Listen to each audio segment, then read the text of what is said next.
जो संवैधानिक पदों से जो चादर आ रही है उसके दौरान उन चादरों पर रोक लगाई जाए। और चादर चढ़ाने की कोई इस्लामिक वो भी प्रथा भी नहीं है। जब सरकार ही पक्ष में चली जाएगी तो हमें न्याय कौन देगा? न तो वो मंत्रालय स्वयं चढ़ाए, अल्पसंख्यक मंत्रालय, न किसी और संवैधानिक पद की चढ़ाए। सरकार ने ये तय मार लिया है कि वह ख्वाजा स्वामी है कि चादर चढ़ाना न तो सूफी परंपरा में आता है, न इस्लामिक परंपरा में। जनमानस यही कहता है कि जब पीएम चादर चढ़ा रहे हैं तो भाई आप तो फालतू में घूम रहे हो। और ऐसे हमें कोई साक्ष्य नहीं मिले कि किसी पूर्व प्रधानमंत्री जैसे कि नेहरू जी, इंदिरा गांधी जी, उन्होंने यहाँ पे आए तो अवश्य थे, लेकिन चादर चढ़ाने का हमें कोई उनके साक्ष्य नहीं मिला। पीएम साहब की चादर, सीएम साहब की चादर, डीएम साहब की चादर, एसपी साहब की चादर, सबकी चादर चढ़ेगी तो हमें न्याय कौन देगा? निजी स्तर पे कोई भी मंत्री कुछ करता है, हमें उस पर कोई आपत्ति नहीं है। ऐसी वीआईपी चादरों पर रोक लगनी चाहिए। अजमेर दरगाह मामले को लेकर आज विष्णु गुप्ता फिर पहुंचे हैं। अजमेर दरगाह में संकट मोचन महादेव मंदिर का दावा करने वाले विष्णु गुप्ता आज हमारे साथ मौजूद हैं। आज वो पहुंचे हैं, क्या कुछ आज तारीख पर रहा है? जी विष्णु जी, आज आप अजमेर जो है कोर्ट पहुंचे हैं, क्या कुछ रहा है और क्या आपने अभी?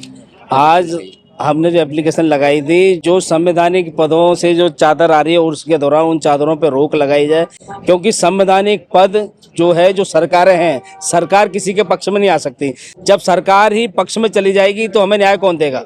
फिर कोर्ट का औचित्य नहीं। सरकार ने ये तय मार लिया है कि वह ख्वाजा स्वामी है, तो ऐसे चादर चढ़ाना हमारे जो दावा है उस दावे को बहुत ज़्यादा कमज़ोर कर रहा है और बहुत ज़्यादा प्रभावित कर रहा है। जनमानस में एक ऐसी खबर जाती है कि अल्पसंख्यक मंत्रालय माननीय प्रधानमंत्री की चादर लेके आ रहे और ट्विटर पे, फेसबुक पे डाल रहे हैं। जनमानस यही कहता है कि जब पीएम चादर चढ़ा रहे हैं तो भाई आप तो फालतू में घूम रहे हो। आपके केस का कोई औचित्य नहीं बनता। हमारा केस और हमारे हित बहुत ज़्यादा प्रभावित हो रहे हैं, जिसके चलते हमने माननीय अदालत के समक्ष ये मुद्दा उठाया।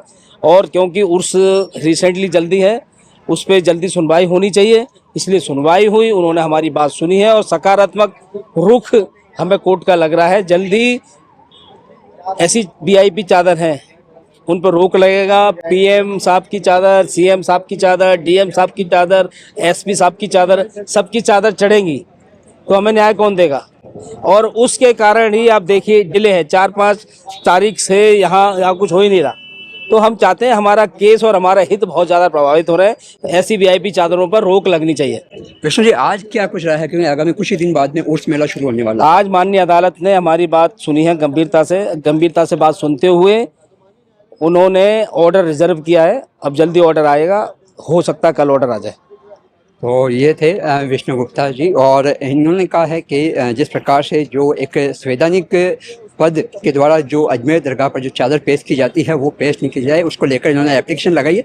लेकिन आज जो है ऑर्डर जो है रिजर्व किया गया है और उसको लेकर जो है ये अभी वापस से 2 से 3 दिन बाद में जो है इनकी सुनवाई होनी है। और लगातार जिस प्रकार से विष्णु गुप्ता जो है अजमेर दरगाह पर संकट मोचन महादेव मंदिर का दावा जो करते आ रहे हैं, हम अभी जो इनके जो एडवोकेट है उनसे भी हम बातचीत करेंगे, हमारे साथ में यहाँ मौजूद है। तो लगातार जिस प्रकार से अजमेर दरगाह मामले पर जो विष्णु गुप्ता बार बार अजमेर आते हैं और ये जो है संवैधानिक पद के अनुसार जो चादर पेश की जाती है उसको लेकर रोक लगाने की जो इनके द्वारा जो मांग की जा रही है, आज हम जो है इनके जो अधिवक्ता हैं उनसे भी हम बातचीत करेंगे। क्या कुछ जो न्यायालय का जो आज निर्णय रहा है या क्या कुछ रहा है उसको लेकर हम उनसे अभी बातचीत करेंगे। आज हमारे साथ बने रहिए और देखते रहिए जो भी है। तो क्या कुछ रहा है उनके अधिवक्ता के द्वारा हम जानेंगे और आपको बताएंगे।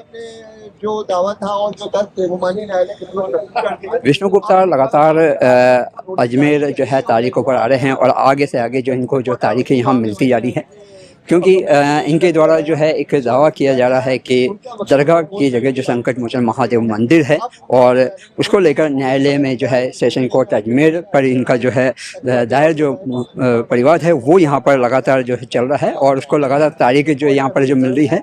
और अब ये फिर जो है आज 11 दिसंबर को यहाँ पहुँचे हैं और इनके द्वारा एक एप्लीकेशन जो लगाई गई है, जो संवैधानिक जो पद के अनुसार जो यहाँ पर चादर जो पेश की जाती है, प्रधानमंत्री, सीएम और अन्य जो प्रशासनिक जो पद पर जो दावेदार हैं उनके द्वारा जो यहाँ पर चादर पेश होती है वो चादर पेश नहीं की जाए, उसको लेकर क्या कुछ है रहा है। हम इनके जो अधिवक्ता हैं अभी उनसे हम बातचीत कर लेते हैं, क्या कुछ उनका कहना है।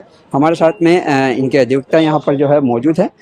कुछ ही क्या पड़ रहा है आप देख सकते हैं। सेशन कोर्ट का यहाँ पर है और उसको लेकर जो यहाँ इनके अधिवक्ता हैं वो यहाँ पहुँचे हैं।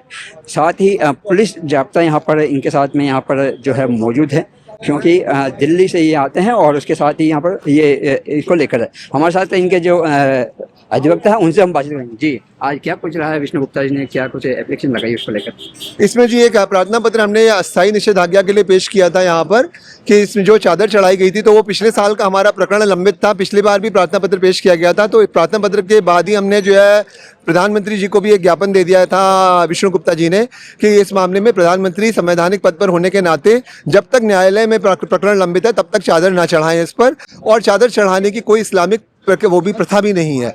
तो हमने जब अपने सारे दस्तावेजों का और अभिलेखों का जब अवलोकन किया तो उसमें हमें कहीं भी नहीं मिला कि वर्षों से कोई चादर चढ़ाने की ऐसी कोई परंपरा रही है। तो यही हमारा माननीय न्यायालय के समक्ष भी तर्क रहा कि चादर चढ़ाना न तो सूफी परंपरा में आता है न इस्लामिक परंपरा में, और ऐसे हमें कोई साक्ष्य नहीं मिले कि किसी पूर्व प्रधानमंत्री जैसे कि नेहरू जी, इंदिरा गांधी जी, उन्होंने यहाँ पे आए तो अवश्य थे लेकिन चादर चढ़ाने का हमें कोई उनके साक्ष्य नहीं मिला। और क्योंकि ये एक तरह से जो प्रकरण जो चादर चढ़ाने की प्रथा है ये फिल्मों में देखी जाती है, और अगर संवैधानिक पद की चादर हमारा पक्षकार जो अल्पसंख्यक मंत्रालय है वो अगर चढ़ाएगा तो वो इस बात को अपनी वेबसाइट पर साक्ष्य के रूप में डालता है, ट्विटर पे डाला जाता है, जिससे हमारे जो अधिकार हैं उनका क्षय होते हैं, हमारे अधिकार उनका हनन होता है, क्योंकि वो हर बार साक्ष्य की तरह न्यायालय में पेश किए जाएंगे कि ख्वाजा का अस्तित्व था, जबकि वो बाद में आगे साक्ष्य की बात है कि वो ख्वाजा का अस्तित्व कैसे रहा, क्योंकि 1961 में खादिमी वहाँ बोल के आए कि 300 वर्षों तक कोई दरगाह थी, कच्ची थी, कैसी थी, वो साक्ष्य वहाँ नहीं पेश करके आए, वो तो कह रहे हैं कच्ची थी।